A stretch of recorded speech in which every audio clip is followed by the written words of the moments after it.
in the heart of ancient Sumer, where civilization itself was first forged. A tale of ambition, war, and propaganda was about to be carved in stone. Our story begins around 2450 BC in the fertile lands nestled between the Tigris and Euphrates rivers. This region, known as Mesopotamia, was a patchwork of powerful city-states, each with its own king, its own god, and its own ambitions. For generations, two of these cities, Lagash and Umma, had been locked in a bitter struggle over a strip of fertile land called the Guanana, the Shedge of Eden. But today, a new and far more dangerous conflict was brewing, one that would pit Lagash against one of the oldest and most revered cities in the world, Uruk. Imagine you're a farmer tilling the soil on the borderlands of the Guanana.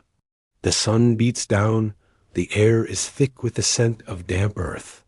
Suddenly, a flicker of movement on the horizon catches your eye. It's not a trade caravan or a flock of sheep.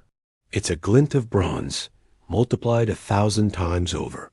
As the shape resolves, a chill runs down your spine.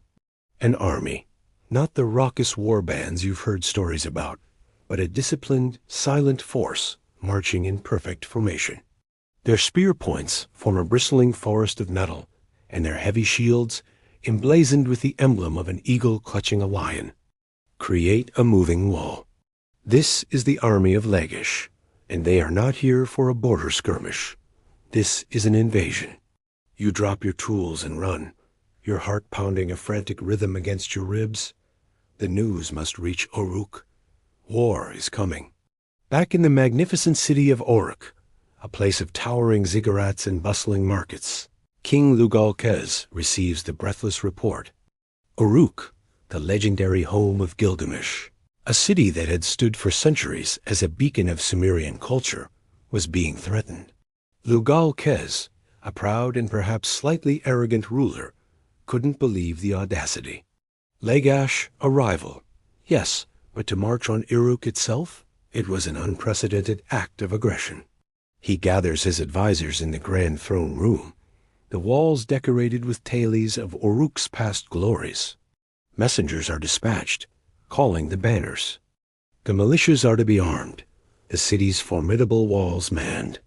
Lugalkez projects an aura of calm control, but beneath the surface, a seed of worry takes root. The report spoke of the discipline of the Lagashite army, a professionalism that was new and unsettling. This would be no ordinary battle. Now let's journey east to the city of Lagash, the source of this rising storm. Here, we meet the man beyond invasion, Enadam. He wasn't just a king, he was a force of nature.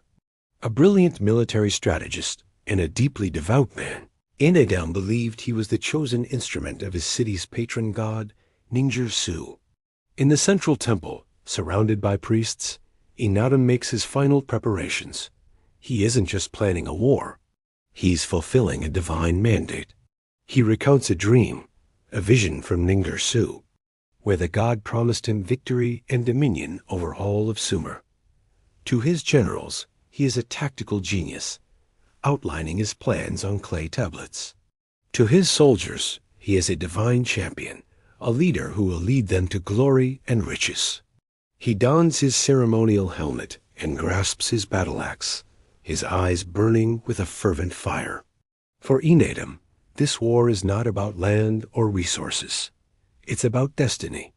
It is Lagash's time to rule. The two armies finally meet on the plains between their cities.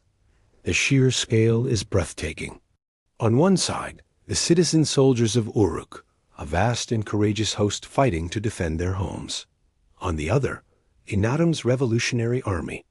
He has organized his infantry into a dense, heavily armored phalanx, a wall of shields and spears that moves as a single entity. His elite shock troops are equipped with bronze helmets and heavy axes, ready to smash through enemy lines. The battle begins not with a chaotic charge, but with a terrifyingly disciplined advance from the Lagashite phalanx.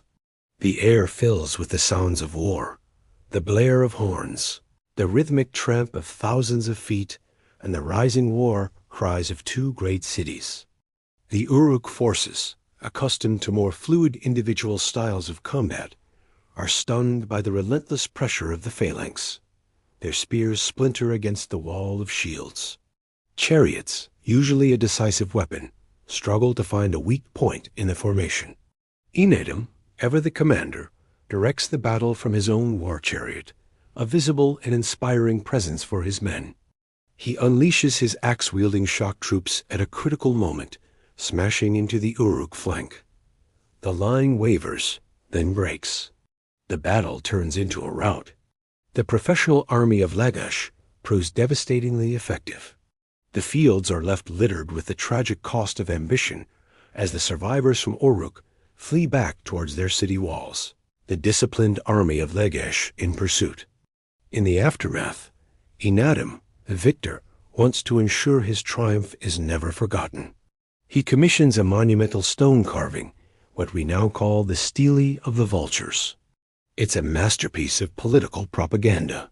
One side depicts the historical narrative, Enadum leading his unstoppable phalanx, his soldiers marching over the bodies of their enemies.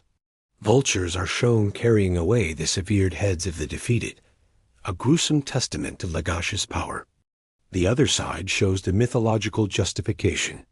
A massive figure of the god Ninjutsu holds a net filled with the captured soldiers of Uruk, symbolizing that this victory was not merely a human achievement, but a divine judgment. Enadum is shown as the god's chosen agent on earth. This stele is erected on the border for all to see. Our final scene returns to Uruk. The war is over, and a tense peace has been negotiated. King Lugal-Kez, his pride shattered, travels under a flag of truce to view the monument that commemorates his defeat. He stands before the towering stele, his face a mask of grim resignation. He sees the depiction of his soldiers, his people, trapped in a god's net, their bodies trampled underfoot. He sees the arrogance of Enadum, styling himself a living god. He understands the power of this stone. It's more than just a record of a battle. It's an assertion of dominance, a story told by the victor to shape reality itself. For generations to come, anyone who passes this way will see Lagash's version of the truth. Lugal-Kez looks at the carved vultures and knows that history is not just written by the victors. It is carved by them, in stone, for all eternity. And in the silence of the Mesopotamian plains, he can only watch as his enemy's legend is born from his own city's ashes. This incredible story, pieced together from archaeological finds like the stele of the vultures, gives us a rare glimpse into the nature of warfare, politics, and propaganda over 4,000 years ago. It shows us that while the weapons in the world have changed, the human drives for power, glory, and the need to control the narrative are as old as civilization itself. Thanks for watching, and if you enjoyed this journey into the ancient past, don't forget to like, subscribe, and hit that notification bell for more stories from history.